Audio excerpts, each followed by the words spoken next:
There were 10 Ninja Warrior shows that came out in 2023, and today I will be ranking all of them in this video. I'm including everything from their qualifiers to their semifinals to their finals. If you've been watching my channel since the beginning of the year and saw all of my thoughts on all these shows, or if you watched all of these shows, congratulations and thank you for all of your support. I look forward to doing this again in 2024 with even more of you guys, and all of it means the world to me that you guys are actually tuning into these videos. With that said, let's get on to the ranking. Coming in at number 10, dead last, Ninja Israel, Season 5. Pacing, awful. It dragged on. You took about 12 minutes to do a single competitor on a qualifier course. I had hope coming into this season because Season 4 kind of started to improve from Seasons 1 to 3, and Season 5 also introduced racing in the qualifiers and semifinals. I was hoping for faster paced episodes, but really it was slower, and so I was even more disappointed. I'm not going to ramble too much about this because I made a full review on it. You can watch it if you want. But this show just did not have good obstacles, false advertising, and bad editing overall, so dead last, Ninja Israel. In number 9 is Season 1 of Super Ninja, which is a shame because I think on paper Super Ninja is a really cool concept. It did have some unique obstacles and some interesting format changes to traditional Ninja Warrior that were actually interesting to watch. However, the pacing wasn't all that amazing. It was better than Israel's, but just not overall great. And it rained during the filming of these episodes, so there were multiple qualifier episodes where nobody finished the course, and that was just really hard to watch. I get that they can't really control it, but at the end of the day, if we're talking about what is a good, high-quality, entertaining episode, Super Ninja Season 1 has to go down lower. Good finale, though. Coming in at number 8 is Ninja Warrior France, Season 7. I am really not a fan of this one for a lot of reasons. The editing dragged on for a really long time, and it didn't feel like any of the profile pieces were original. It just felt like they copied and pasted one from the qualifiers into the semifinals, into the finals. It was very repetitive. Not only that, but there were so many different twists, from the memory tower to the semis, races, to the jokers, to the power tower repechage, to all of these other crazy unique split paths, the mega wall speed pass. Like, there's just so much going on. The qualifier course had 3 buzzers on it. It's just too much. And then they messed with stage 1 and made an untimed stage 2 and a too easy stage 3. Honestly, what brings this above the other shows is the fact that the overall talent in France was higher at the time and the pacing was a little bit better, but it's still not great. Number 7 is Sasuke 41.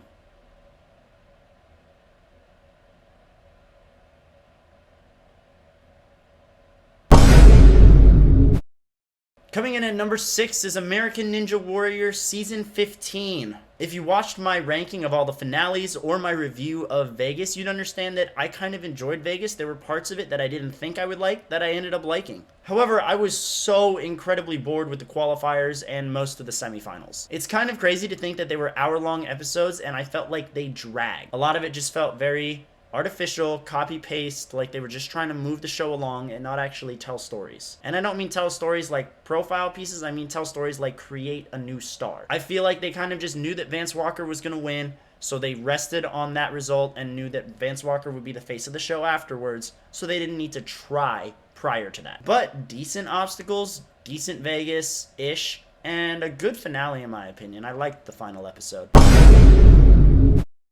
Kicking off our top 5 is Ninja Warrior Germany Season 8, and honestly, this could have been number 1 or number 2. It started off really strong with good qualifiers and really good semifinals and a great stage 1. The last episode's editing was absolutely horrendous, and it brings down the overall average, and the commentators were just not good. For those of you who don't know, Matt Eisman is also a comedian, so Ninja Warrior Germany was like if Matt Eisman went on A&W to do stand-up comedy instead of commentary for Ninja Warrior. And it really just clashed with the tone of the show because you had intense ninja competition with really good people and then goofy comedy act, and they just don't mix.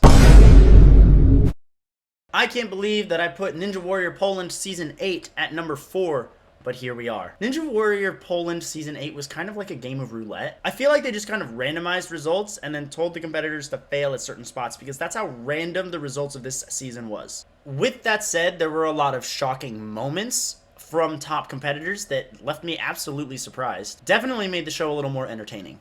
I can't say too much about the course, I don't think it's anything special. And I think the finale, the final 4 stages, they were just made a little too easy. considering 4 out of 24 competitors made it to the final stage. But overall, it wasn't a bad season, it was just alright, and that's all I really have to say about it. Number 3 is Super Ninja Season 2. Remember all the potential that I said Season 1 showed? Season 2 actually lived up to that. Better courses, no rain, competitors got to show all of their talent, better commentary, slightly faster editing, and overall a much more intense finale that kept me actually entertained throughout the entire season. I just want to clarify, I don't think the season's perfect. I think some of the profiles do run on a little too long, and I don't think the course totally flows well in the qualifiers, but it's still not terrible. And I think that's something I need to establish here. This is number 3 because it is a decent season of Ninja to watch, but also because everything below it, in my opinion, is just so much worse. 2023 as a whole didn't have the most amazing Ninja Warrior seasons or tournaments, whatever you want to call them, but some of them were passable, and Super Ninja 2 takes the number 3 spot because of that. My number 2 Ninja Warrior show of the year is Ninja Warrior Poland Season 7. I feel like the courses really balanced themselves out in Season 7, and the competitors finally stepped up to the plate, knowing full well what to expect on the show. The talent got better, the format was much more digestible, the editing was much more fast-paced, and so even in those episodes where I felt, oh, this is boring because I'm watching a lot of people fail early, at least it was over with quickly. The finale, in my opinion, is Poland's best finale, and I would absolutely recommend it to anybody who watches Ninja Warrior. This season still has its typical Poland flaws of dumb DQ rules and just random stuff in there, but overall, it was pretty alright.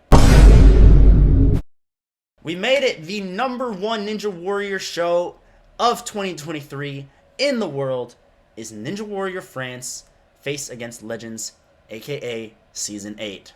This season was risky on France's part, and it, in my opinion, paid off. Racing throughout the qualifiers and semifinals turned out to be a great twist for France. They managed to make crossroads and water walls work in a race on the same course. The editing was standard. It's exactly what you'd expect from a Ninja Warrior show, so if you're looking for fast-paced action, you're probably not going to get it here. You're going to get normal-size Ninja Warrior action. But the races overall were pretty close or pretty funny. Fan favorites really rose to the occasion, and the finale is one of France's best. I wouldn't say it's the best in Ninja Warrior France history, but it's up there. This season also had some of the best viewership numbers since Season 4, which was in 2019. So I'm really hoping this encourages Ninja Warrior France to continue down this route if they get renewed for a Season 9. But that's looking ahead into 2024, and we are here wrapping 2023. So thank you guys so much for watching. You have a happy new year. I'll see you guys in the new year.